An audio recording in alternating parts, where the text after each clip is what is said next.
So we want to personally welcome you, Penny and I, to the kickoff of this new learning journey. This will be the fourth learning journey of the Design School for Regenerating Earth.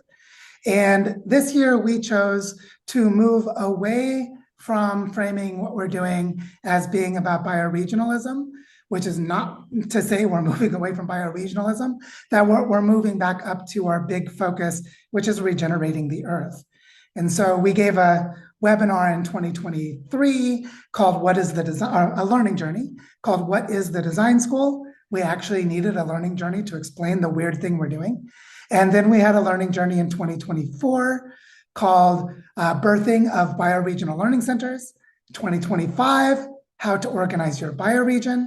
And that means that a lot of that organizing has been underway, collaborating with members of the design school and people outside of the design school. And this year we felt that we needed to pick a topic that would be less popular, but more deep and profound. So we chose to call this learning journey this year, Regenerating the Earth Through Collapse, because hell, that's always been what we've been talking about and doing, but we don't want everyone who's just jumping on the bioregion bandwagon, but isn't serious about doing this work to get in the way of the conversations we need to have. And we also don't want to withhold or hold back from the absolute seriousness and gravity of where we are in planetary collapse right now. And so we felt that even if fewer people attend our learning journey, that it would be much better to have all of the people who are either not scared off or better still are drawn in to what we want to talk about. We just think that the richness and the honesty will be much more significant by having that sort of forward filter you have to step through to want this kind of a conversation. And so what we're going to do today is give a presentation that outlines what this learning journey is about and what our focus is for the next 6 months, as well as how this learning journey is structured and how you can participate in it. And one thing that you'll see very quickly, especially those of you who are less familiar with the design school, is that we sort of have this Trojan horse move that we like to pull, where we make ourselves look like we're an online course, or at least people think that the design school is just hosting online courses, when in truth, we're actually doing something much more substantial. And so what we want to show you today is a little bit of how rich and diverse the field of action is, the landscape of where people are doing different things, and how these learning journeys build coherence and support across all of those things. And so today, Penny and I are going to co-present, and we will walk you through basic logistics of what you'll need to know to participate in the learning journey. We'll also share with you an overview of what we hope to accomplish or where we're going in the next 6 months. And that, as you will see when we give this presentation, that this is not a place for passive learning. This is not a place for coming and watching and going home and like, oh, cool, I added 3 more things I know. No, this is a place for definitely learning, but learning in the context of practice, in the context of our own personal lives, our own communities, the work that we are called to do in these unprecedented times. And so, Penny, is there anything you'd like to say and welcome before we start the presentation? No, I think that was a good welcome, and just to say I'm really glad to be with you all today. Yeah, and for those who don't know the dynamic of our relationship, Penny is the introvert and I am the dancing monkey. So she likes to put me out on stage. Although Penny will be sharing in several key places in the presentation today. So with that said, I think that we'll go ahead and get started with the presentation, and that there will be time for discussion afterwards. And also, as you'll see in the structure of the learning journey, we have a separate space in what are the community calls and the integration sessions, where there is much more dynamic interaction. So today it'll be more of a presentation and some open discussion, but the dynamic interactions are more in other sessions, just so that you know that. So we'll explain that as we go. And now with that in mind, let's jump in to our presentation. And I should, that won't beep at us if I have it open, but I'll leave it open for now because you're about to give it to it. So today, we're giving the kickoff webinar for our learning journey, and the title is Regenerating the Earth Through Collapse. And I'm going to really take some time today to explain what that means. So first, just to name that we are in a very unusual time in history. Pretty much nothing is normal. And this is a graphic that was created by our partners at the Legacy Project, Brian Pupa and Susan Bosak, actually inspired by a slide that I'd used in a previous talk. And they really liked it so much, they created a much nicer graphic for it. But what you can basically see is in the last roughly 100 years or so, we have moved into a time of recognizing that we are an ecological and cultural overshoot that has happened either during all of our lifetimes or before, and that there is this narrow window of time for large catalytic funding, but also for systemic and coordinated action. And as this socio-ecological systems collapse accelerates, we don't really know what's going to happen on the other side. And so this is like a sense of we're in an unprecedented planetary moment. And so for those of you who aren't familiar with the design school, just like to briefly describe some of its key features and to say that it's actually more complex than what I'm going to share. This is a very dynamic community, but basically the Design School for Regenerating Earth has a visible online learning community. We have a Mighty Networks platform and a lot of different spaces for learning and for exchanges among our members. So we have all of our previous learning journeys are structured as self-guided learning spaces. So if you want to go back and watch all of the webinars and support materials from our 3 previous learning journeys, you can do that. We have a lot of different community spaces hosted by our members for different kinds of learning. So our members actually learn from each other in very dynamic and diverse ways. And then we have a lot of different self-guided learning resources in addition to the learning journeys. And so there's a lot that happens in our online platform. And we have place-based hubs where you as a member could request to set up a place-based hub to do local organizing so that you can participate in the planetary network that we've been building over the last few years. And that is because we're building toward a planetary network of bioregions. So notice that a big part of the design school is not about the online community. It's about the on-the-ground work. So there's a planetary network of bioregions that is in the process of forming and has been developing for a few years, where several of our members are now actively creating bioregional learning centers in their own local landscapes. There are different kinds of funding pools and funding and governance structures that have been put in place to support the learning exchanges and the work on the ground. And so what this means is that we as members of the design school are living the story of Earth regeneration through online learning supports, but also on the ground action. And you can learn more about this if you're not familiar with my book, The Design Pathway for Regenerating Earth, that we're living out what is in that book as a distributed community of practice.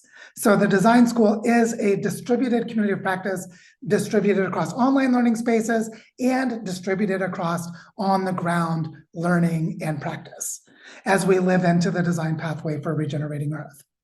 And so with that in mind for what the design school is, I'll pass it over to Penny and she'll give you a tour of the platform for the learning journey.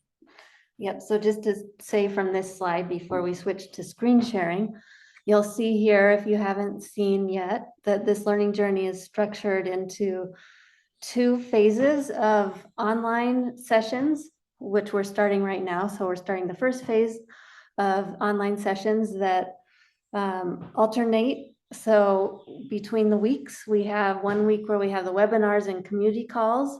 And then the next week we have integration sessions and the second community call for the Asia and Oceania time zone. And we're doing that for 10 weeks. So alternate, it'll be 5 webinars total for the first cycle. And then we're going to have an immersive experience phase, which will be about a month long. We'll talk about that a little later. And then we're going to have a second phase of online, which is going to be more about case studies. When Joe will talk about that again a little later, and then we'll have another immersive experience. So I'm going to show you now the space on the Design School platform, which hopefully you've all found.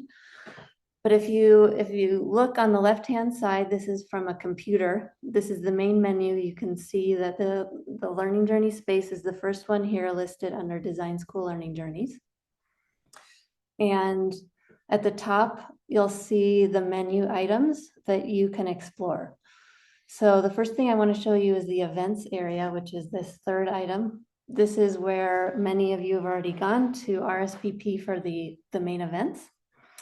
And you'll see here, there's going to be the two phases are two different sets of events. And so at the top, this is the series of webinars. If you just click into the first one, you can RSVP for all 5 webinars in one go. So we really recommend you RSVP at least as going or maybe, so that you'll get all the notifications that come through the chat there.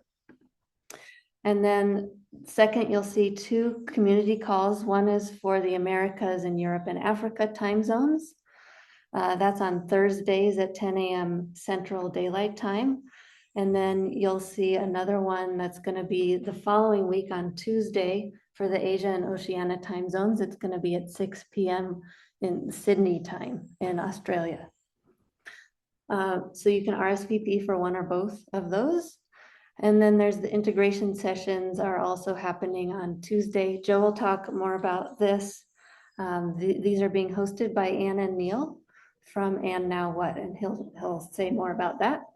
But this is where you can RSVP for that one.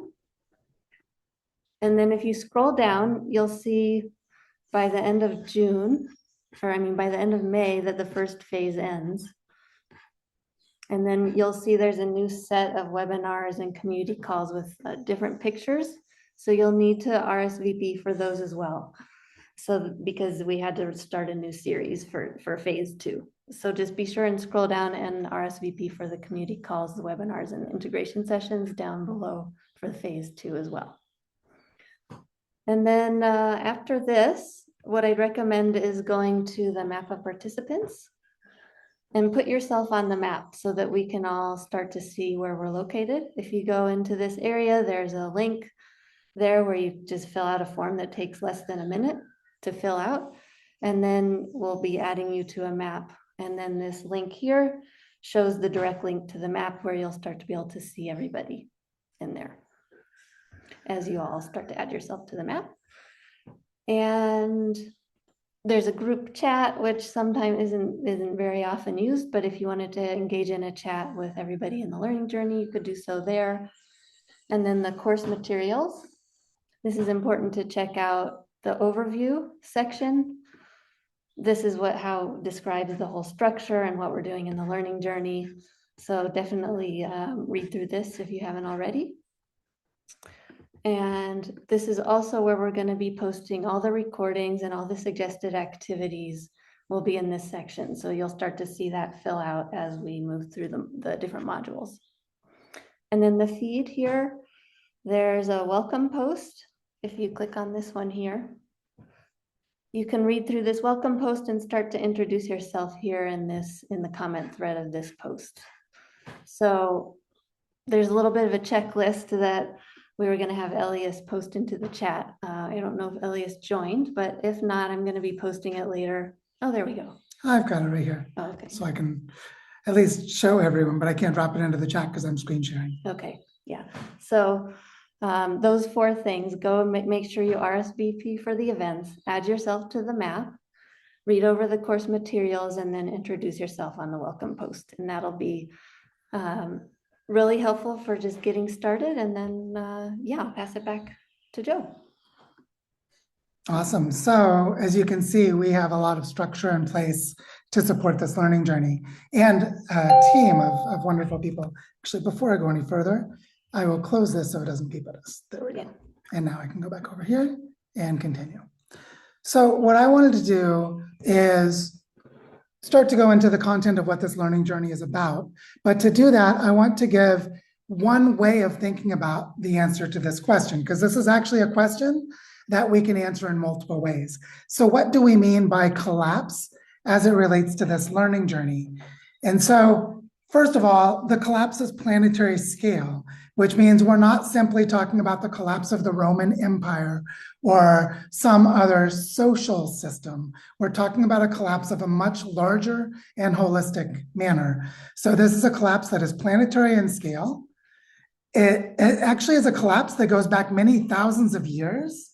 The seeds of this collapse were planted about 12,000 years ago. This is something that is deeply ecological, so it has huge environmental components, but there's no way to separate it from the human dimension. So it's also deeply cultural. So anyone who says, oh, you're talking about ecological collapse, that's about the environment, go be a greenie, I'm over here working on the economy, that person is an idiot and they don't understand how reality works. This is a deeply ecological and deeply cultural collapse that will take place through social systems and ecological systems simultaneously. And it is interwoven with the history of empires and civilizations going back many thousands of years. And that is how it expresses the cultural processes that lead to ecological destruction that have feedbacks to social and ecological collapse. So to give a timeline for this, I'm going to start at the end of the last ice age, when the Holocene began. The Holocene is the name for the warm, stable period of climate from about 12,000 years ago, when the last glacial period of our ice ages came to an end. And basically what happened was within about 1,000 years of the Holocene beginning, agriculture was invented in 5 different parts of the world, 5 different regions, not at exactly the same time, but roughly overlapping in a similar time frame. And this invention of agriculture, which is a very complex phenomenon, included a slow motion process of deforestation that began. And actually, there's research now to show that we should have entered another glacial period of the Ice Age about 4,000 years ago, and we didn't because of widespread deforestation between 8,000 and 4,000 years ago. This also includes many different kinds of human social dominance systems, slavery, warrior chieftains, empires, city-states, civilizations, etc. Many different kinds arose during this multi-thousand-year period of time. And actually, all of them until the present have also collapsed. And there has been continuous and multiple genocide of different indigenous cultures.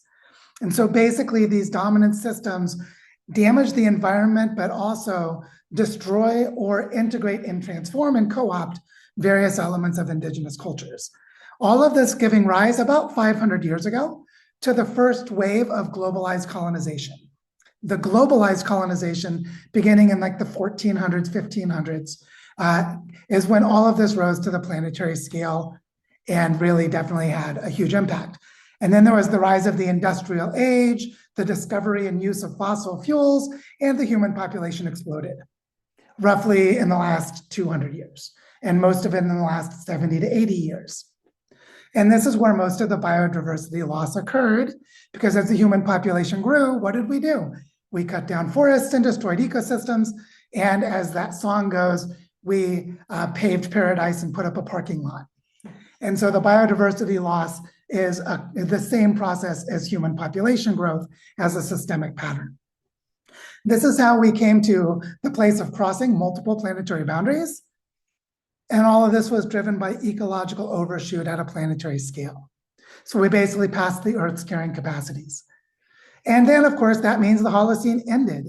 The Holocene ended. The technical name by geologists is now the Anthropocene. Whatever you want to call it, this warm, stable period of climate, it's done and it's in the past. And this is why we're entering into a mass extinction event. The mass extinction event is driven by all of these factors, plus additional factors that we didn't even name here. And so what you can see is that when we talk about collapse, we're talking about the collapse of social and political and economic systems. Also, as we'll discuss more in later sessions, the collapse of sense-making or competence to make effective decisions, and also the collapse of healthy ecosystems. So when we talk about collapse, we're talking about all of it. So that you have a sense that here, this is why I choose to call it planetary collapse, even though the planet is still going to be the planet afterwards. The planet's health and vitality of its biosphere and the globalized human economy, those things are collapsing.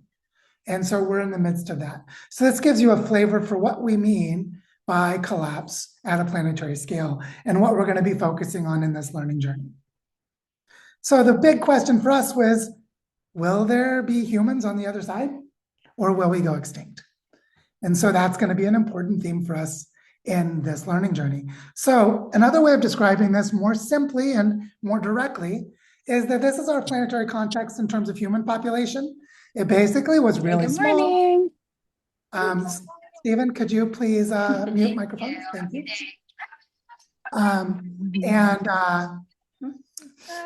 Yeah. Heather, could you mute yourself, please? Or Stephen, could you do it? I got her. Thank you. So what you can see here is the human population explosion of the 20th century. And I'm going to say this very plainly. The purpose of this learning journey is not to stop or avoid collapse. We're way too late for that. The question for us is, how do we compost the dying systems as they break down, knowing that human extinction is a real possibility? And the role for us as people trying to regenerate the earth is to create a parallel path, is to say that the human population may collapse during this century. And as it does, the number of people regenerating the earth will probably go down too, because some of us will die from this. Some of us will just get old and age out, but at a population level, some of us won't make it either. We might get caught in wars or diseases or other things, but we need to be planting seeds of bioregional scale regeneration because we don't know if we're going to make it to the other side. So we need to somehow contribute to regenerating the earth, and we'll explore what that means. What does it actually mean to regenerate the whole planet during the most intense period of systemic collapse that is still ahead of us?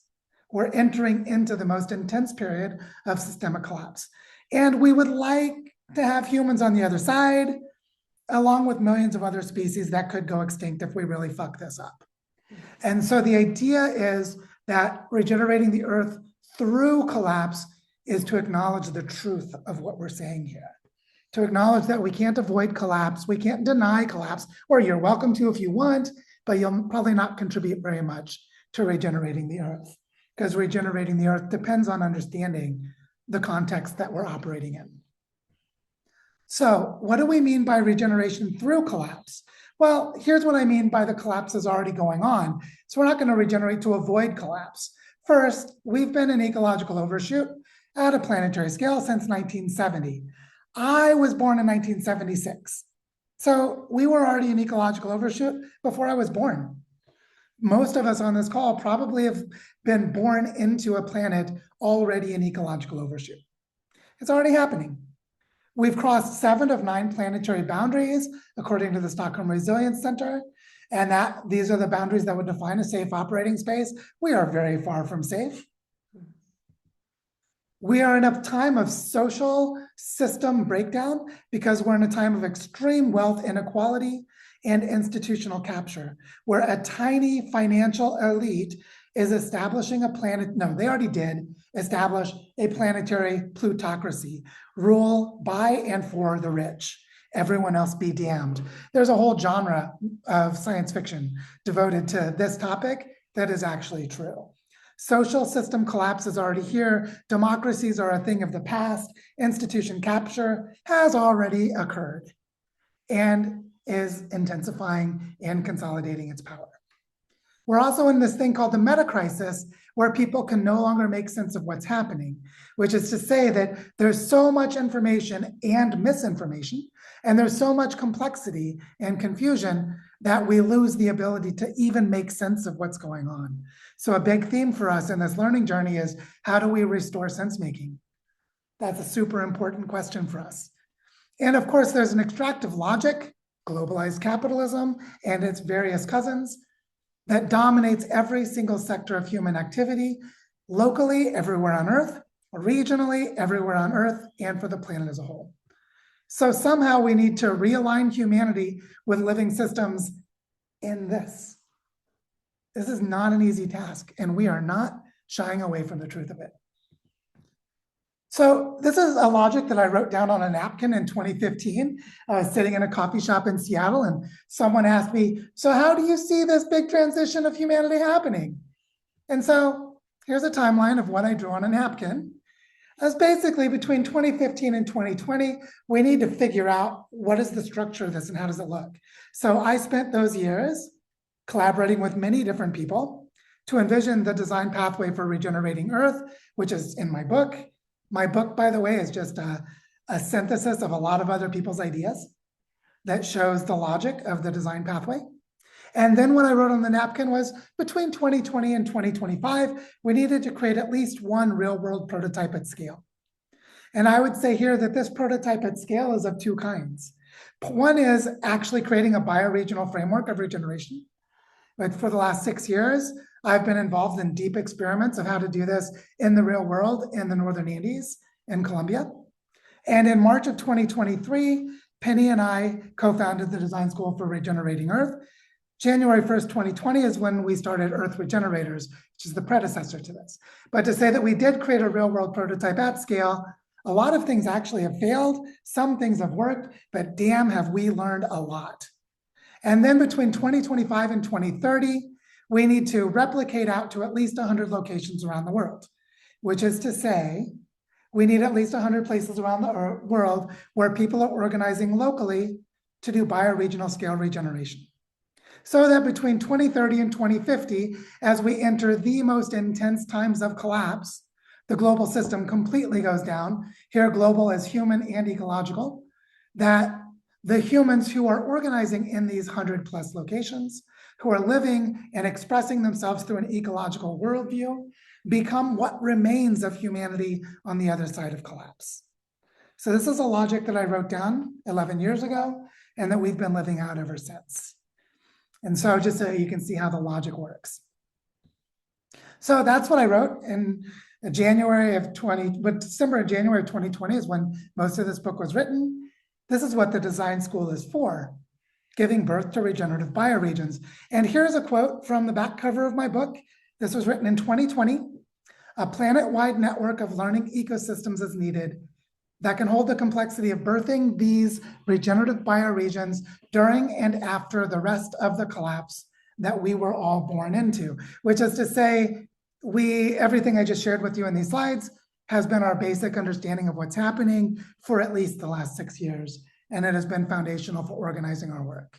And it actually gave birth to the design school. So how does this strategy work?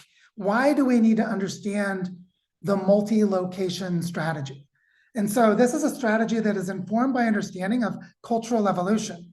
And let's just remember briefly how evolution works. If you have a population in an earlier generation, I'm making it super simple, there are two different traits. Maybe it's spotted moths and moths that aren't spotted. So they're two different colors. Just to say there's variation of traits within a population in an earlier generation. Then in a later generation, the statistical composition has changed. Look, now there are more black and less gray. This is how evolution works, is that the traits that are better adapted tend to increase in number or composition from one generation to the next. And note that it is the statistical distribution of traits that changes. This is extremely important for the strategy of the design school. So if you imagine that we have this really big human population in the blue circle, there are a lot of human cultures that are not regenerative, they're unsustainable. And we have some human cultures that are regenerative. So these might be largely intact indigenous communities, or an eco-village and permaculture farm, or something like this, to say that there are human cultures that are regenerative, and there are a bunch of them that aren't. And that green circle represents two things. All of the unsustainable cultures went away, and the human population got smaller. And as the human population got smaller, all that we are left with is regenerative cultures, because they're the only ones that are sustainable. So our strategy is to seed as many regenerative cultures into being as possible, so that as the population goes down, the output population at the end is not zero. Or said another way, there is at least one human regenerative culture on the other side, which means we avoided human extinction. That is the worst case scenario, but that is the scenario to design around. So what this means is we need to seed a lot of regenerative cultures all over the world, even if some of them don't make it to the other side. Another way of saying this is that this is a dandelion strategy. Just like how dandelions release their seeds into the wind and they land in many places, some of those places are beneficial to the germination of new dandelion plants and some are not. But we don't know ahead of time which places are going to work and which ones aren't. So what we need to do is seed regenerative cultures in as many places as possible in a very short period of time. And if we do that, at least some of them have a chance of surviving to the other side of collapse. So this is very important for regenerating the earth through collapse. We need to seed regenerative cultures in as many places as possible. So here are some examples. If we start local organizing with bioregional perspectives, for example, in the Great Lakes of North America, or in different parts of the Mediterranean or the North Sea, in Europe, in Northern Africa, and the Mediterranean, if we start local organizing with bioregional perspectives, then we can establish bioregional learning centers and move towards regional networks of exchange between these local efforts. And then we can link across scales. So you could link across scales to say, oh, we have, as in this example, there are 6 places in the Great Lakes with bioregional learning centers. They can coordinate to regenerate the Great Lakes. In this graphic, there are 5 bioregional learning centers in this graphic. They can coordinate to start regenerating the Mediterranean. And they can move toward the scale of planetary processes so that we arrive at a planetary network of bioregions learning together how to regenerate the earth. So you can see the dandelion strategy is not only to have the seeds fall wherever they may, but to have them actively learning from each other and coordinating with each other into larger scale systems. So this star on the bottom of the image in the Mediterranean, which is in Tunisia, it's not exactly where Elias lives, but Elias is a community leader here in the design school, and they're building a learning center in Tunisia for the Mediterranean. So they would see themselves as regenerating Tunisia, but also coordinating a regenerative hub for the Mediterranean, moving up in scale. And so somehow we have to do this while the ocean's global conveyor belt shuts down, which according to the best scientific understandings we have right now, that's probably going to happen in the 2050s, although it could happen, according to the research, as early as 2025. Well, it's 2026 now, so that didn't happen. But basically, it could happen much sooner, but it's unlikely that it'll happen after the 2060s.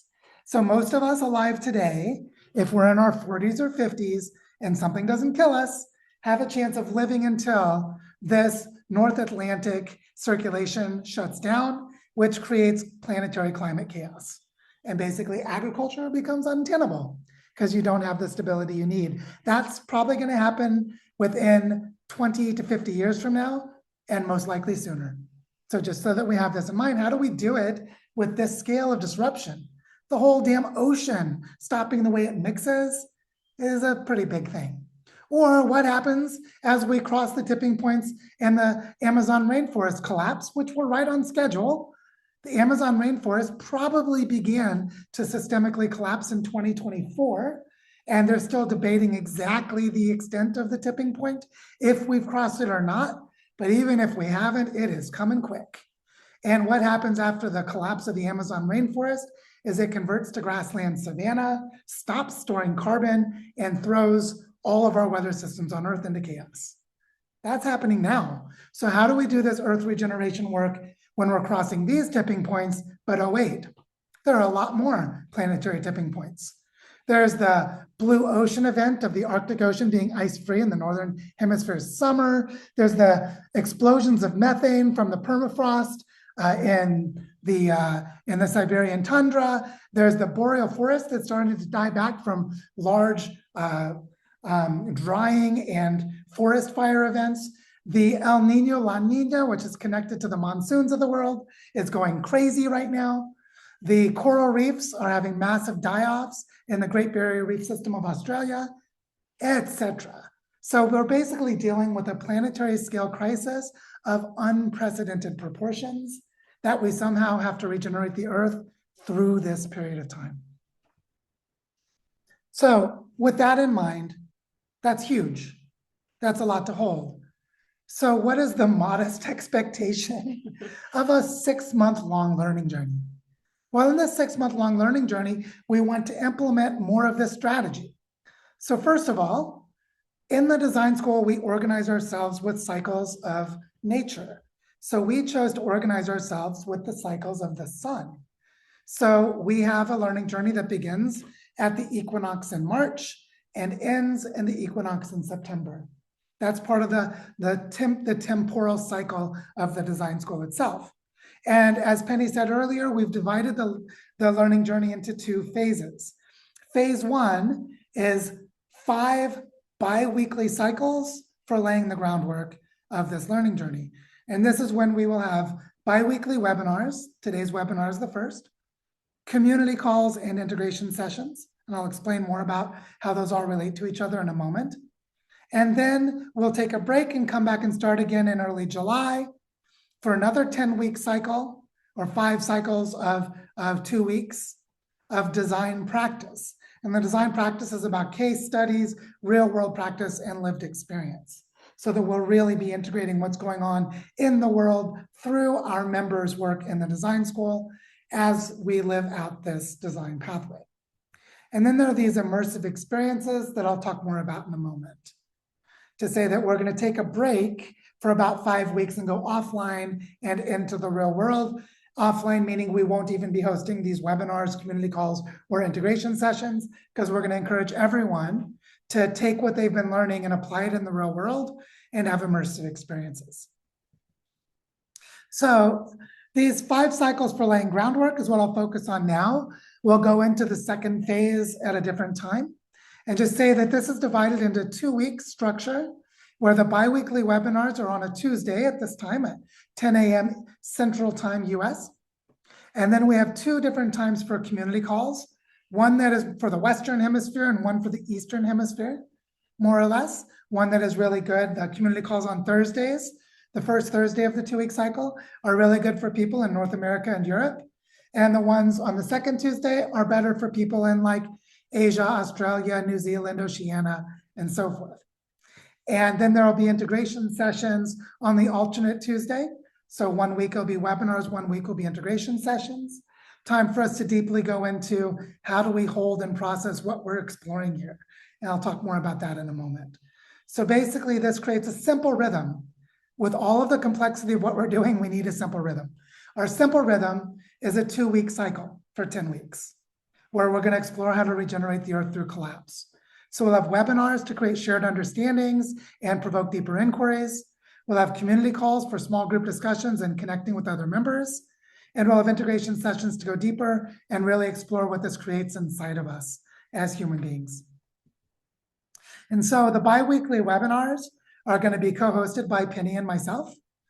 These sessions are going to provide core content and weave with the emerging collapse processes. Some of the webinars may be about, like the US illegally invades Iran and World War III seems to be happening. What do we do with that? So it can engage with real world collapse processes and then connect them back to the theme.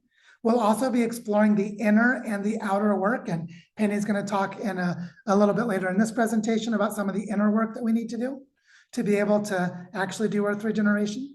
So the webinars will be co-hosted by Penny and myself.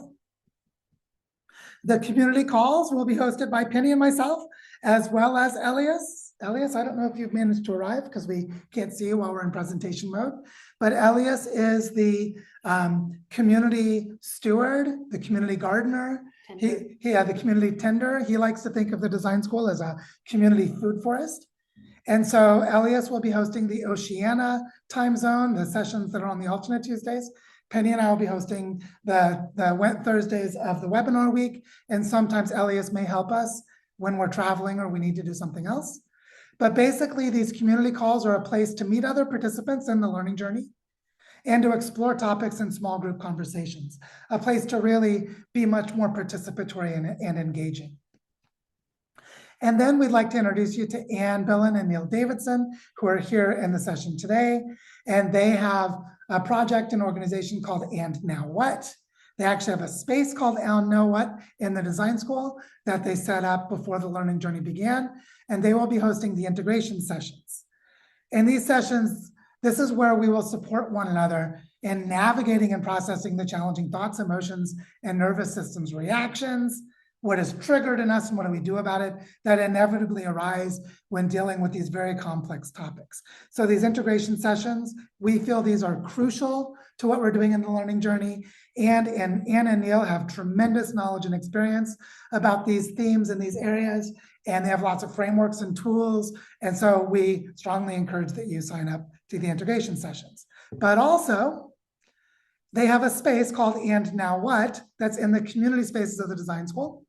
Technically, it's not part of the learning journey, just meaning it's its own community space. But we strongly encourage anyone in the learning journey to also join the And Now What space and sign up for Courageous Conversations, which they host in that space. And the first of those sessions will be on March 26th. And you see this also fits into that Tuesday, Thursday timeframe. The Courageous Conversations happen on the alternate Thursdays. So we strongly encourage you to join these as well. Yeah, the Courageous Conversations. Mr. Jansen. Oh, Heather. go ahead, Sue. The Courageous Conversations are where we're going to be exploring more deeply what comes up for us as we're moving from collapse awareness through to collapse acceptance and collapse preparedness. So that's really obviously very aligned with the learning journey. So we highly encourage you to do those as well. Yes, and we're really excited to partner with Anne and Neil in this work. So what you can see is that we have a pretty powerful structure for learning together and deeply forming relationships with each other through these 5 cycles of laying groundwork. But then I said there are these immersive experiences, but what are those? What are we going to do during the time when we're not holding activities online? And so these are roughly 5-week periods of time where we're going to do bioregional pilgrimages into 2 different parts of the world, where Penny and I are planning travel to connect on the ground. And the first one in June, sort of end of May through June, is across the Mississippi Basin of North America. And then in September, as the second phase of online work ends, we're going to explore the Mediterranean Basin and parts of Western Europe, where we'll be traveling and connecting into these spaces. We'll share more about our travel plans and what we're envisioning to do, but the important thing is that both of these are time periods where we will let water organize us to gather in the real world, and that you are encouraged to either join us where we go, where Penny and I go in this travel, or host your own local gatherings in parallel with us, so that we can have gatherings all over the world and have immersive experiences during this time to really catalyze that dandelion strategy. So those immersive experiences are an important part of the learning journey, and we'll definitely share more about those as we go. So this builds on some work we were already doing. Between 2022 up to the present, Penny and I have been activating bioregional imagination across Turtle Island. We did a bioregional activation in the forest of the Northeast, the Great Lakes, Cascadia, the Colorado Basin, and we're preparing to do the Mississippi Basin this year. And we did some activations in 2025 across the Northern Andes. So that we're starting that work in another part of the world. And that's just what Penny and I have done. There are other groups who do similar work in Europe and Australia and Oceania that we're coming into deeper relationship with, as well as burgeoning networks in Africa. And so this truly is planetary in scale. And so this year we want to take the process up to the continental scale with these 2 pilgrimages. The Mississippi Basin and the Mediterranean move us up to the scale of really massive geologic, cultural, and ecological tapestries. They're not just systems like there's one ecology. There are many ecologies. For those of you who know the Mississippi Basin, it runs from Montana to upstate New York and drains to the Gulf of Mexico. And the Mediterranean is huge, super big. So these are massive, massive Earth level systems. And we want to do pilgrimages into them to catalyze bioregional imagination for that dandelion strategy we mentioned before. And so the idea is that we are weaving a planetary network of bioregions, and this learning journey is part of that weaving process. So throughout this learning journey, we will encourage you to awaken your own bioregional imagination where you live and connect it to the place where you're going to live out your part of Earth regeneration through collapse. And now what I want to do is shift gears and hand it over to Penny for some really important parts of this work in the world. Penny, over to you. Thanks, Joe. So the question that always comes up for me and that I'm actually always thinking about is, well, this is a really good strategy, and maybe it's the only strategy that we can take, is to come back into alignment with life and the dandelion effect, everything Joe just described, but why aren't we doing it? So this is the question that I like to explore, and I'm going to go into that now.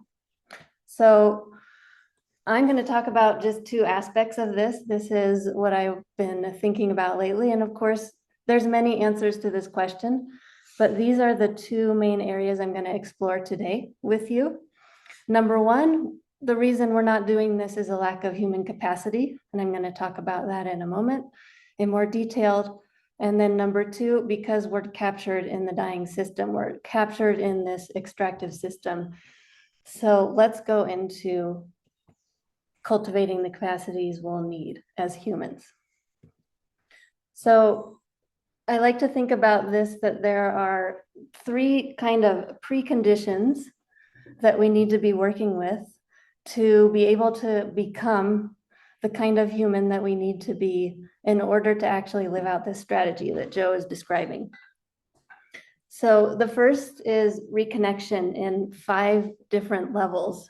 First would be worldview. So a lot of humanity is still holding a disconnected worldview, a worldview of a mechanical universe, that we're all separate, we are a mechanistic universe, etc. And so our worldview, we need a connected worldview, an eco-holofractal worldview, as David Henke likes to say. So that's number one. Number two is colonization has disconnected us in multiple ways. First, from ourselves. So we are kind of like fractured inside of ourselves. We don't know who we are fully. With each other as human beings, we can clearly see that in all the wars, and just our connection with each other is broken with the earth. So with the land, with the earth itself, and with all other non-human beings, and with universe and spirit itself, which is that the bigger thing that we're all held within, that the earth is within. So that's number one, we need to work on reconnection. Number two is the ability to be with. So what do I mean by this? The ability to be with our own wholeness, our own connection to the whole, to be connected to our own essential nature, which is actually not as easy as it sounds. So to be able to actually feel that we are all connected and that this is a whole system. Number two, the ability to be with our pain. So we need to be able to face the reality of our own insanity in ourselves and in our cultures and its manifestations. So everything that Joe just described about collapse. And we need to be able to feel the pain of the trauma and disconnection in ourselves and the world, and to feel the grief fully. So we have to cultivate our capacity to be with. And then number three, we need to cultivate our capacity to avoid our destructive tendencies. And this has everything to do with trauma. And trauma really is disconnection. It's the result of, or it is the process of disconnecting. So this has to do with being able to have a healthy response when we're triggered, when our trauma responses are triggered, which it happens to all of us because we've all been traumatized. So we need to be trauma informed. We need to do the work, the somatic work of working with our traumas in our bodies. We need to have self-reflective capacity so we can see when it's happening inside of us and then choose to act, not act out the destructive tendencies that arise when we're triggered. So the attacking or the running away that comes when we're triggered.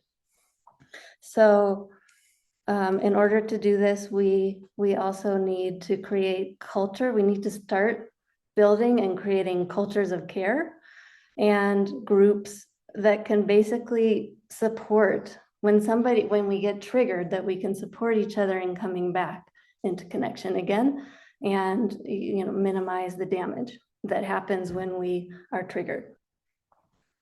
So then when these preconditions are, this is not linear, just to say, it's not linear, we're working on all this at once.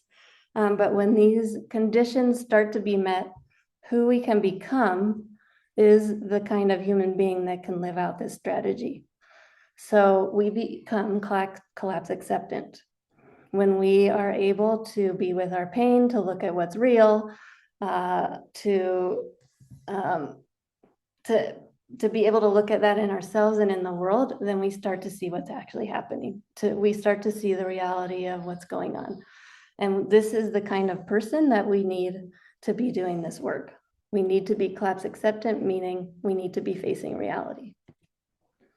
Number two, we become aligned with our sacred responsibility. Through this work of reconnection, we start to get in touch with who we really are and our sacred responsibility to be in service to life, to be in service to the continuation of life rather than the destruction of life. And we have the capacity to act with integrity, sovereignty, and devotion on that sacred responsibility, on that purpose. We can actually live it out. And we become holistic systems strategists, meaning we can start to see the whole picture through the reconnection process. We start to be able to see and actually know at an embodied level that we are all connected. And so we can see the bigger picture, we can see the holistic system, and we can create strategies around that. And we then can, as a species, or some of the species at least, consistently engage in service to life, meaning that we are consistently engaging in it, we're coordinating in it, and we're collaborating in. And this is, so it's like consistently together, collaborating and coordinating in service to life. So this is about cultivating our human capacity. So now I want to talk about freeing ourselves from the dying system, because this is another place where we're trapped at the moment. So for those of us who are ready to do the work, we have to disentangle ourselves from the extractive system, because we need to have the space and time to do the work of evolving our human capacity that I just talked about. And we need to be free to enact and attempt to live out this strategy that Joe described. So our energy needs to be fully in this. So we need to disentangle ourselves from this system. And in order to extract ourselves from the system, we need sufficient energy flow for our own survival, number one. We need sufficient energy flow to do the human capacity building that I was just talking about. That actually takes quite a lot of energy and work to do that level of work in ourselves. And we need the energy to be able to do the outer systemic work to make this transition manifest in reality. So to get those sufficient energy flows right now, we actually, in this moment with the system the way it is, we need sufficient flow of financial resources and other types of resources that go into our efforts. So just to say, like, in order for us to actually free ourselves in this way, we have to have financial resources flowing at this time, and a lot of it. So you can sort of sense here why we have this combination of what needs to be done and why we're not doing it and how we go about doing it. So we've now covered a lot of ground.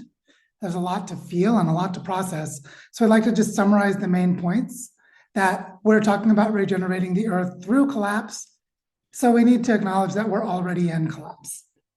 If you think that this is a place to go to avoid collapse, you're probably in the wrong place. And if you can feel that we're already in collapse and can start to feel its multi-layered nature. Maybe you were thinking about collapse of democracy in the US, and now you're saying, oh, it's bigger. Or maybe you were thinking about the collapse of the Amazon, and now you can see that it's more connected. Or maybe you already saw all of this in the systemic way we presented. It's important for us to accept that we're already in planetary collapse. Second, the organizing in this way that we're describing for Earth regeneration, even though work that is related to Earth regeneration goes back decades, and in some ways is a core aspect of ancestral human cultures going back to the beginning of our species, hundreds of thousands of years ago, the actual specific and focused organizing of the strategy we laid out really just began in earnest a few years ago. This is the weaving together of millions of regenerative practices and efforts into frameworks at landscape, bioregional, continental, and planetary scales. That weaving process is relatively new. The regenerative processes themselves, many of them go back a very long time, and I'm guessing a lot of you on this call have been practicing those regenerative practices for a lot longer than a few years.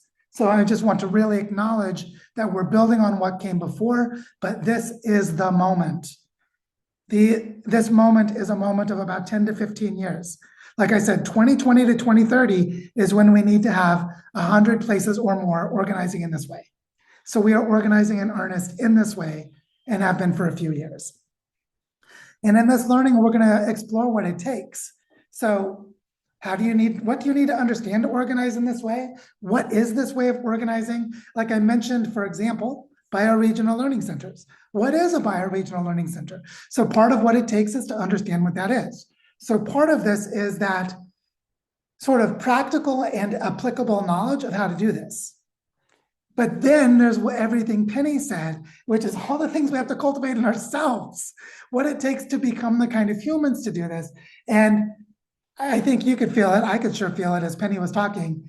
Damn, that's hard and important work that Penny was describing. But it is absolutely essential that we develop those inner capacities. We have to do both.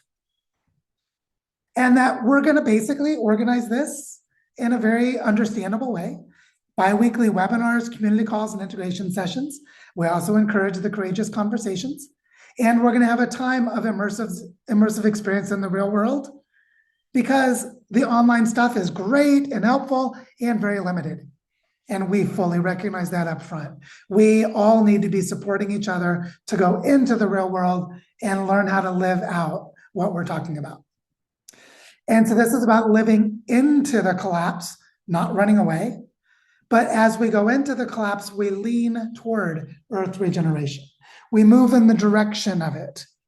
And I feel that my estimate of how long it'll take to fully regenerate the human relationship to the Earth is something like 200 to 500 years.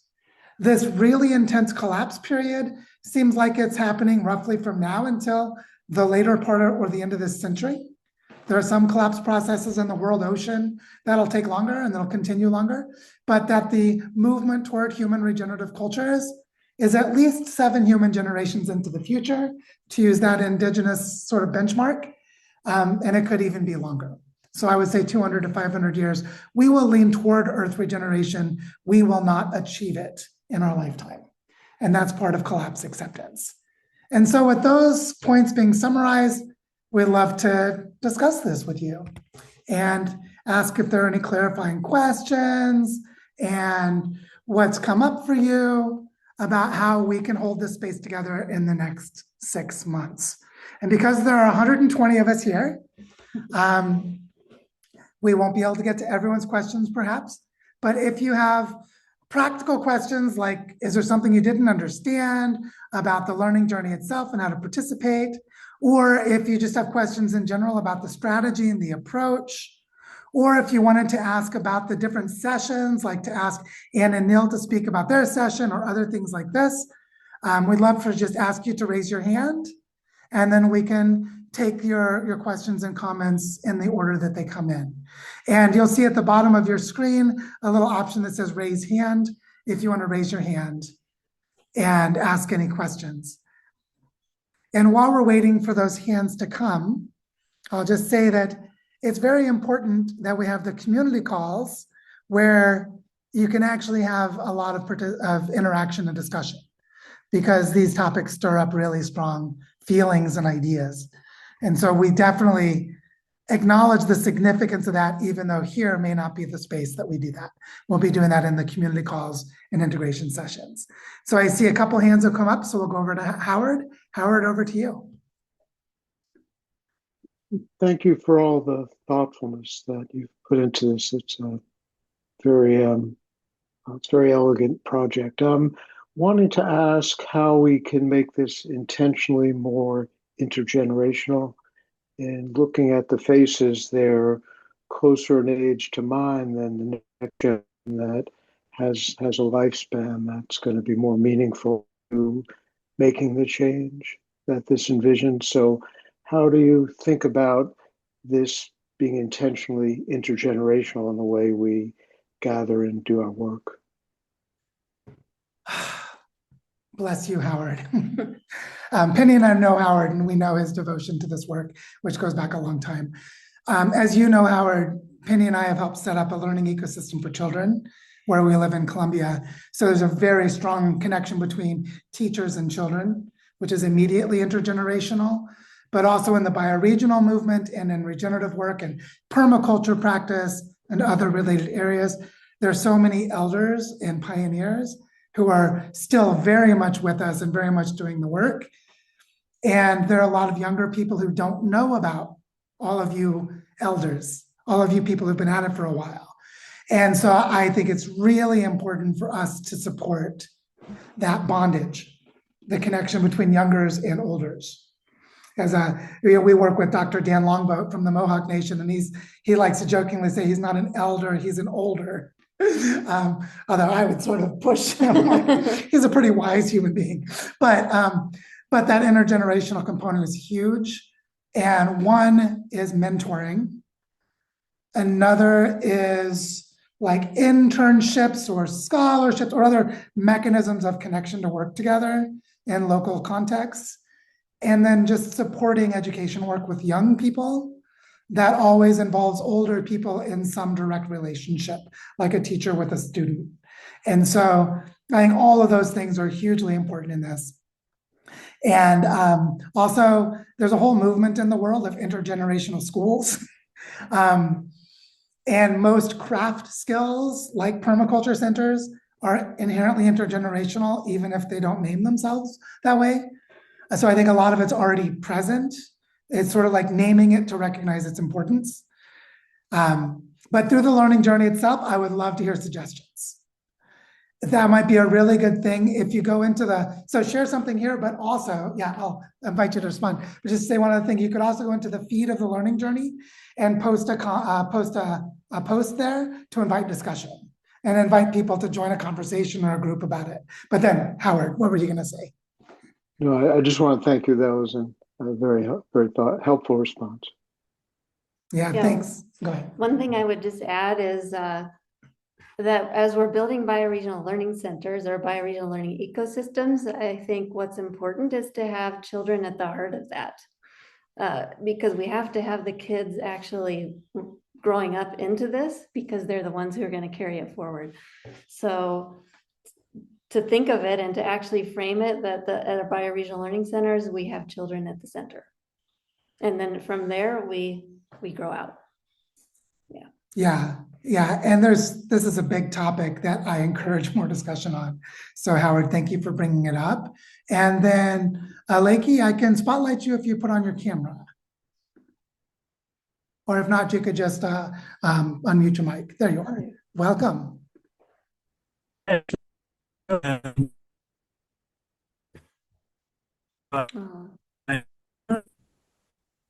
Your sound is cutting out. I don't know if it's on our end or yours.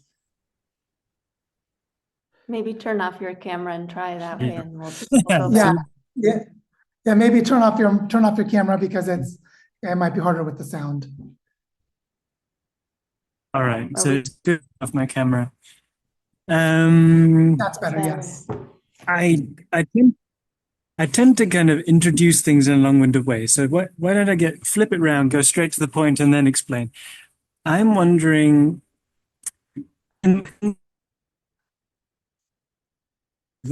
Oh no, you're still cutting out a bit. So It's been unfortunately, very good at Act One of a Shakespeare play. You know, we know what the threats are, and now we're writing some new characters come in, some side plots, and that's where people really start to enjoy the play.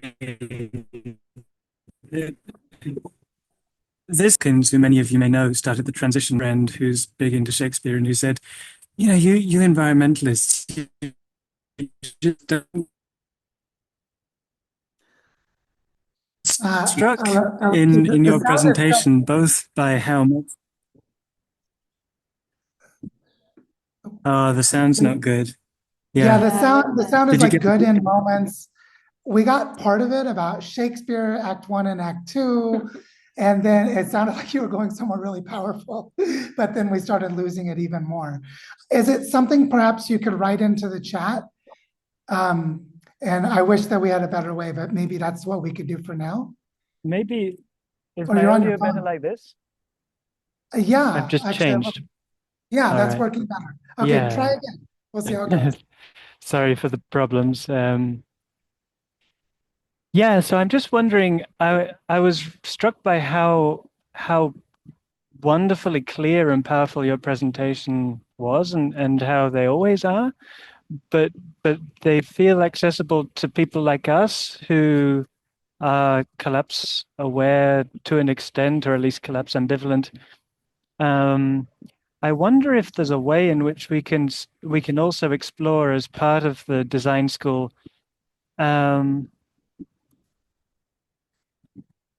like the content is spot on, but how can we really harness our imaginations and get people excited about some aspects of this? Because I was noticing my mind going into being against a lot of things because of this being the reality, and for other things because of this being the reality. And that seems to be my fight or flight nervous system, you know, rather than the really deep creative space that we need to be in to do this work. I'm worried that how we frame the content, which is all factually spot on, might not put us and all the people who we're trying to get on board in the right kind of biophysical state to really do this work. Well, thank you for that question and comment. I think for starters, this exactly what you're describing will be explored in the integration sessions with Anne and Neil. It's just what's going on in the nervous system and what do we do about it as it relates on to that path toward collapse acceptance. So that's one dimension. I also think that it's a really good invitation to explore with other participants in the learning journey of what are the ways of invoking or cultivating imagination and the diverse communication strategies.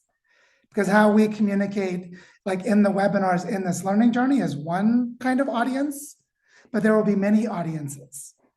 And so there will be many different communication strategies. And I think that that would be a really good topic of exploration throughout this learning journey.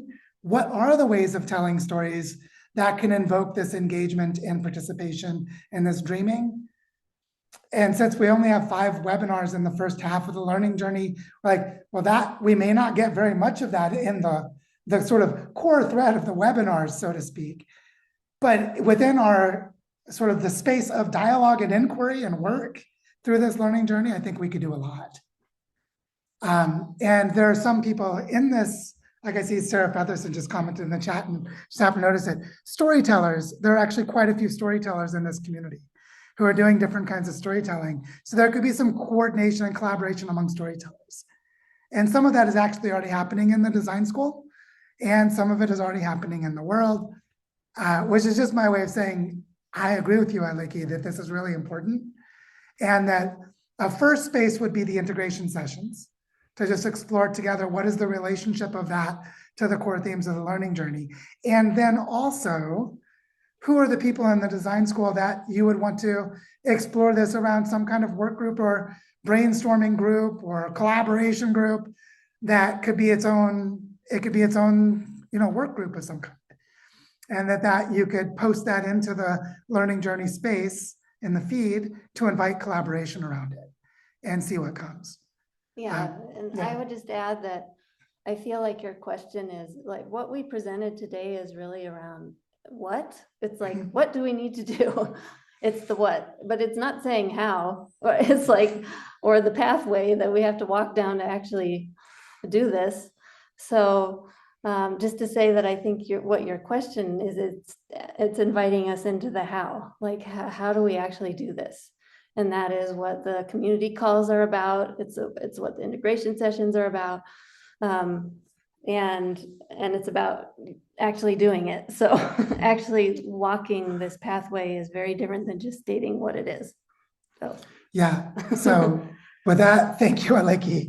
And then, or Aleki, maybe how you pronounce it, I'm not sure. But Braden, over to you. Hi, thanks. I actually wanted to just build on what the question that Howard posed about sort of intergenerational empowerment. I don't know if for those following the chat, there's sort of this thread of us Gen Zs and millennials very much like laying out like the main problem is financial support. And I definitely I very much am experiencing this personally because I can't seem to find like I feel like older people have had the chance to sort of accumulate resources, whereas like me and my partner are sort of just struggling to get like fill day-to-day needs. So one of the things I was thinking about is like it would be nice if those of us in the chat, like, or those of us in this session or who watch the session later who are younger millennials and Gen Zs, maybe what we could do is like in the chat just sort of say, hey, like, we would love your support if you're someone who is older, more resourced, or like, and also people who've been doing this work for longer, because like I've only, I don't have the decades of experience that you all have. So maybe we can sort of intentionally pair up and collaborate together for both like material support and sustainability, but also like sharing ideas and approaches. So yeah, it would be really nice. And um, on my end, I'm starting a new portfolio sustainability model because I'm really struggling to finance my own work in the Darrant Valley and the Greensand Ridge bioregion. So I just posted a link in the chat for anyone who wants to contribute or reach out and collaborate in any way. So yeah, I just wanted to put that out there. Braden, I just wanted to step in and say one thing, which is many of us who are older have resources we may not recognize as wealth because it's usually treated as is their money. But one thing Penny and I discovered as we traveled is there are a lot of people who are stewards of land who actually look for younger people that they can trust to help them steward land. And as you know, if you didn't have to pay rent, like that's a huge cost. Like there are ways that we remove money from the consideration. And that's an example. But I think that there will be lots of examples like that. Another one that's coming up for us in our Sueños del Bosque ecosystem in Barichara is people who might want to learn from our teachers the pedagogy, but could become volunteer teachers while they're learning, with us not having to pay them, but them also not having, basically finding a way to be supported while they're doing it, or basically lower the financial need for everyone involved. And so that way of thinking, I think, is huge. It's just, there are so many ways to apply it, but that's like, for everyone hearing Braden right now, let's think about what are the ways that we can create coordination mechanisms so that people can find each other to come into an exchange relationship that is healthy for everyone involved and that may or may not involve money. Just to clarify that, because it's so important. Yeah. No, that would be great because it's far more than that. It's also about like mutual aid, community building, just like when we all come here together on these sessions, it's like we are building community and hopefully as like ideally as collapse continues, we're all here for each other to get each other through it because otherwise we're all screwed. So yeah. Yeah, So thank so you so thank you. much. Yeah, thank you, Braden. And then I see Annie's got her hand up. Annie, over to you. Yes, hi. Thank you for the session. So very resonant with what Howard and Braden have both shared here is what I'd like to mention. This is the only session I'll be able to attend live because I've come out of retirement and I've gone back to work full time, living in the Americas. And I'm looking at this going, the live conversations that you're wonderfully hosting. I get it that the timing is really difficult to coordinate when you're looking at international community, but I think that's absolutely critical for bringing the younger generations in. It has to be. I mean, there's no way to attend sessions when you're working full time. And so I don't know if there would be a way. I'm certainly not prepared to be the one, but if a group of us were listening to recordings and scheduled something for example, the Americas, where I am, to be meeting after work hours one evening on the off weeks, then it would be so rich because I would love to bring this back to my community and also invite the younger ones in. I just wanted to mention that for sure. Thank y'all. It's good to be with everyone live today. First of all, we just love seeing you, Annie. And what a great idea. I just want to say, what a great idea. If a group could come together just to clarify the basic protocols, like how to share the leadership and what is the basic structure, I think it would be wonderful. And part of this is that, like we said at the beginning, it's about getting real. Getting real means we got to have these conversations happening in a way that work. And while the design constraints for how we hold these sessions is already sort of set within a tapestry of constraint, we can liberate from that constraint with recordings. It's not quite as good, but it's still good. So I think that I'm down. That's a great idea. So let's see what we can do. So thank you, Annie. Thank you. And Claire, over to you. Hi, Claire. Hi, it's really good to be back in this space, and thank you. Yeah, no, I just wanted to pick up on, I think it was Aleki, and what's also come up, but I did put some information in the chat about it, but with Regenerate Cascadia, we hired Andra Valatin last year as a community steward for Regenerate Cascadia to support a cohort of people going through the learning journey. And I just wanted to speak to how valuable that's been as a scaffolding to the work we're doing on the ground, because the being able to the community building that happens through this space and then the one that was supported was extraordinary. And it's just such an incredible resource that makes total sense to work with.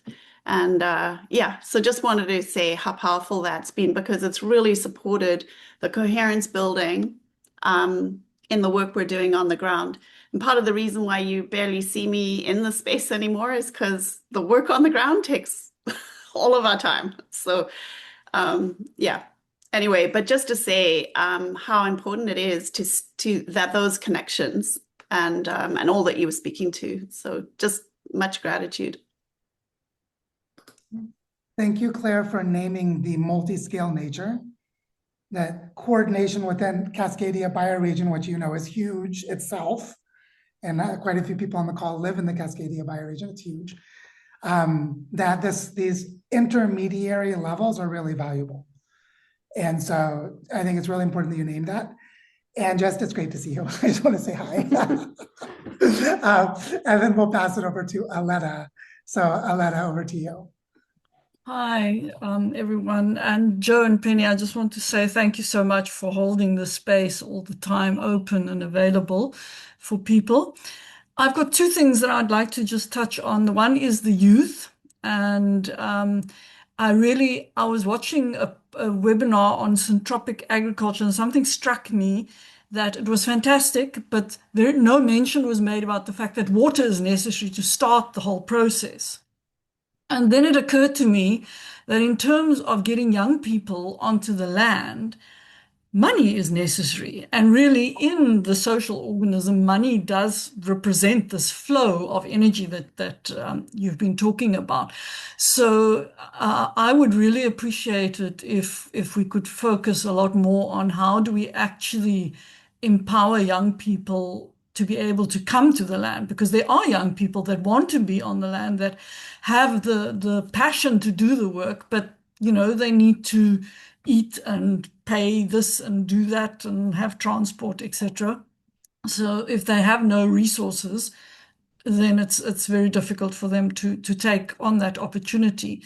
That's the one thing. Then the other thing is, I was really sad to read how you were experiencing that conflict in Barichara, where people were turning on you and really destroying, work that you've done in the area, because that's very much what both Michael and myself have been experiencing in the valley here. For me on the farm here, to the extent that I really now have very little left in place. I virtually have to start from scratch again. So I was wondering if there's going to be space in this learning journey to share with us in more detail how you're dealing with that, and how do we prepare ourselves and the space for this, because it just happens seemingly more often than what one would like to know about.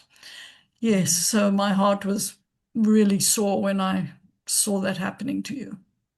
But thanks for staying. Do you want to say something, Penny? I would say that we'll probably bring some of that forward in the webinars themselves. But also, this is the kind of level that we need to be talking at in integration sessions and in community calls, because this is sort of like it's the human capacity part that I was talking about, that we have to build the human capacity to actually be able to stay in collaboration and not tear each other down, destroy each other when there's a conflict. This is the human capacity side that I was talking about. So this is slow, deep work that we need to do, and the how to do that is nuanced. So, and when it starts, in our projects, this is happening to a lot of us. It happens to a lot of us where there's somebody just goes a little bit, they get triggered into a response and they get destructive. This is what we do. So as humans. So this is like, there's no easy answer, and we'll probably bring forward some of these examples, but they're just to say that there's no easy answers, and it's all about building our human capacities in this way. That's what I would say. And I would just make a general comment for now, which is that there's some really good work out there on the sort of dynamics of social complexity and what happens when there are dark triad personalities, narcissism, Machiavellianism, and psychopathy, and also what happens when we have very complex human social dynamics that are not what humans evolved for. Because we evolved in small hunter-gatherer groups where everyone basically could manage the relationships of everyone else in their entire human world. And just for example, sexual predators go into university campuses where they can remain anonymous because there are 50,000 students. That there are these sorts of we're in very unusual social settings now that are not like our evolutionary past. And so that makes all of this very complex. And as Penny said, very nuanced, but also fundamental to the work. Because one thing that happens when I post about some of the things I'm going through, it's interesting to see how many people say something similar happened to me, something similar happened to me. That it's actually a very important phenomenon to discuss, without going to the level of blaming and judging local contexts and then muddying the waters of what's actually going on in local context, where local contexts are also very complex and nuanced, but that this is an important part of the work. So we will be exploring it in some ways. And then I just want to mention Aletta's other point about flowing financial support to young people is huge, which is why there's a whole conversation to have about stewards of wealth. It's a whole conversation to have about stewards of wealth and fulfilling their sacred responsibility in these times. So that'll definitely be part of this learning journey in some way as well. So just naming that We completely agree with you, Aletta, as usual. And then I see that we're getting close to the time, so I want to be mindful, but we have 3 more hands up. So we'll continue over the time. But anyone who needs to go, there'll be a recording. So I just want to acknowledge the time, but then definitely make space for the hands that are up and not rush them. So we'll go over to Michelle, then Nathan, and then Stephen, and then we'll wrap up. But just honoring the time, I'm naming that. And then Michelle, over to you. Yes, it's good to be here and good to hear the plans. And I my point is quite related, and I think you may have already answered the question. I was more kind of focused not on necessarily the people who in the hero's journey wear the black, dark, evil costumes. Um, as compared to people who might be, in our community, have the best of intentions, believe they have a wonderful relationship with us, and yet there are things that are undermining trust or conversations that are difficult to have, that create barriers. Small communities used to banish people, or someone would move away, but so I wondered. It sounds like there's some kind of conversations going on about that, but I guess I just wanted to raise specifically, like, it's not all about the dark outsider. Sometimes it's about me realizing the dark side of my own shadow, and how can people tell me that, I'm not coming across the way they think. I mean, I'm using me as representative.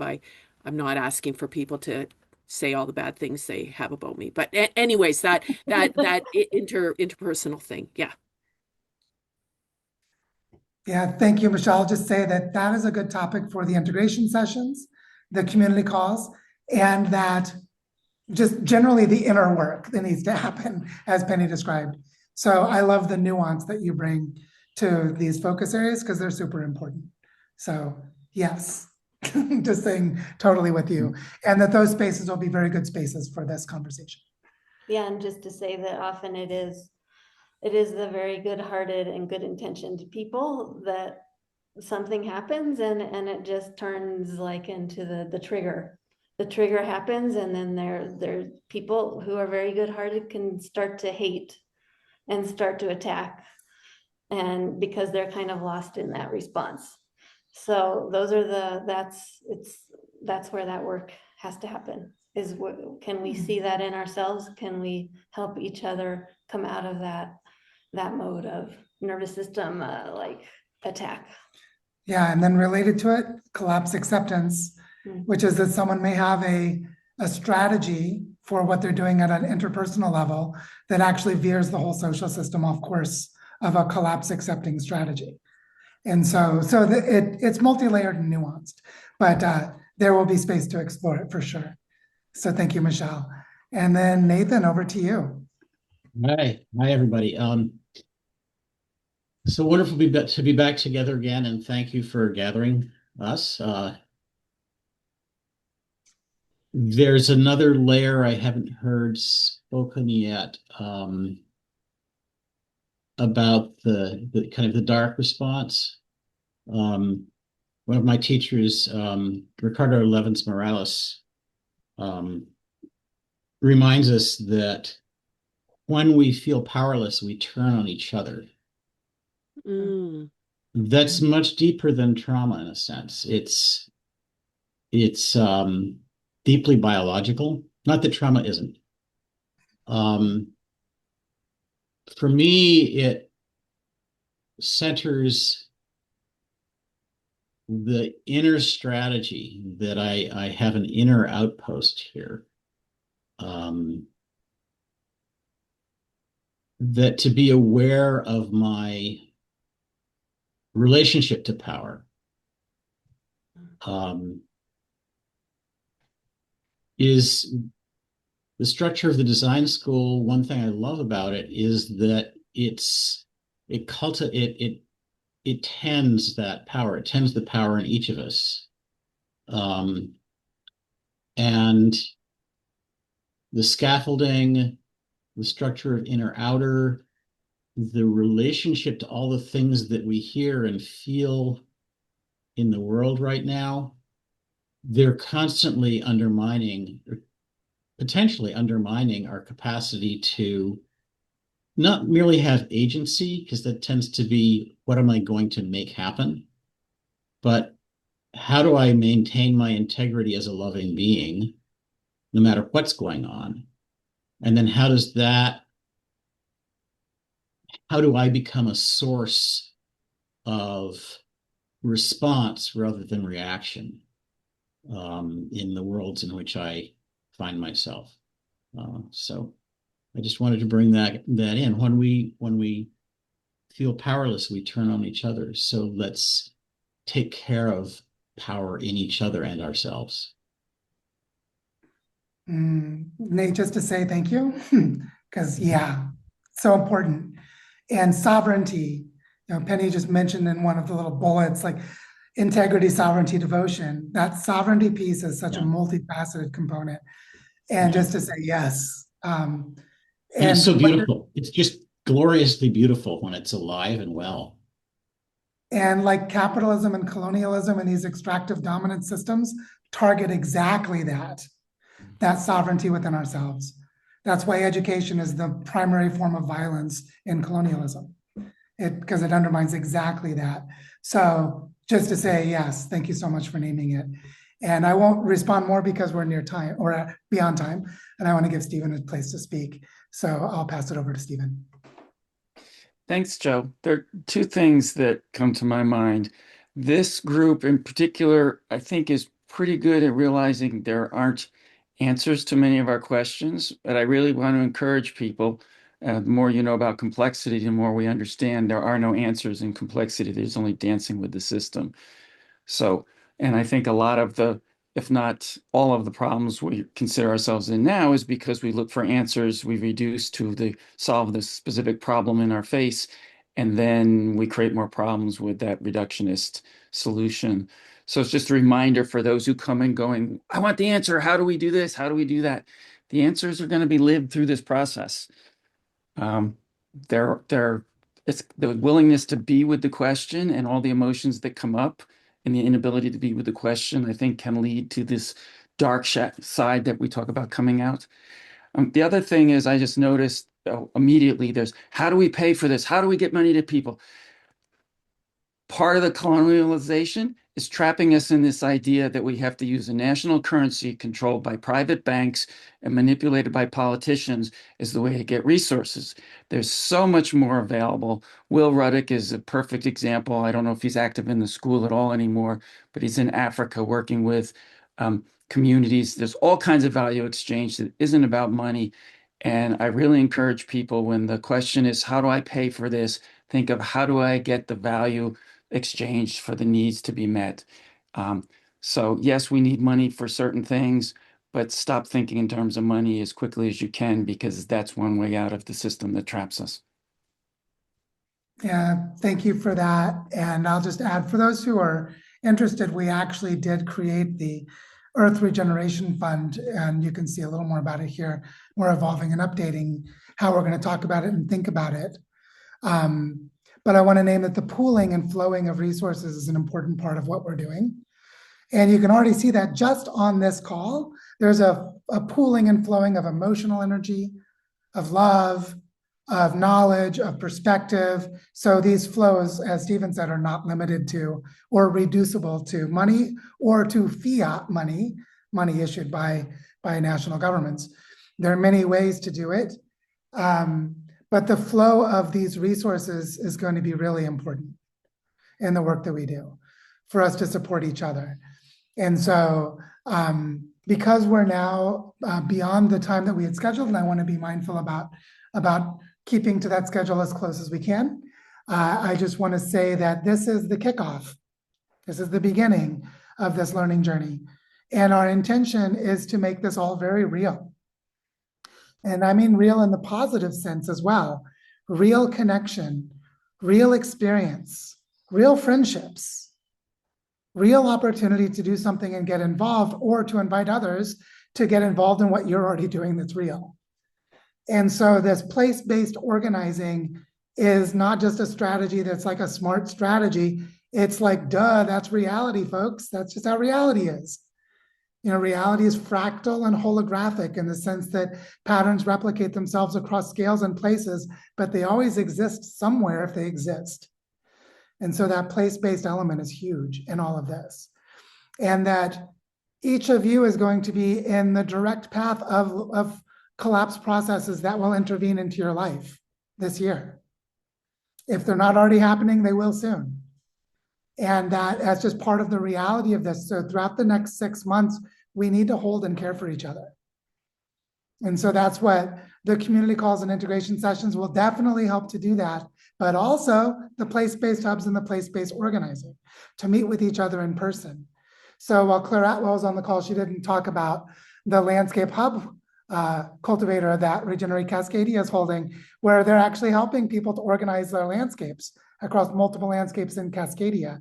That similar activities are happening in different places, and different design school members are holding responsibility for geographic areas. So check out our place-based hubs and see if you live within one. Are you in the Mediterranean or the European or the Great Lakes or the Colorado Basin, etc.? Because a lot of that has already been set up. And if you don't see your geography represented, reach out to Elias or Penny and ask them how you can help set up a hub and what it implies. And so that we can actually be organizing place-based through, so the conversations we have can have benefits in your local community. Community resilience is going to be an important thread throughout all of this, and social and emotional well-being as well.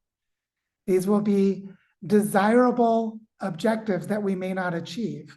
We may not have social and emotional well-being, and we may not have community resilience in these times, but we can sure strive toward it and build toward it, can't we? And so just to name that we're very serious about this. So Penny, is there anything you want to say in closing? No, not too much. Just to finish, since we're over time, just to say what I really appreciate is each and every one of you showing up. Just showing up is the first step, and actually not that many people are showing up. So I really appreciate all of you, and I am really looking forward to this journey with all of you. Yeah, thank you. So thank you, everyone. We look forward to seeing you in upcoming moments that we have planned and those that are not. And we'll see you all very soon. So thank you so much for being here. Save the chat.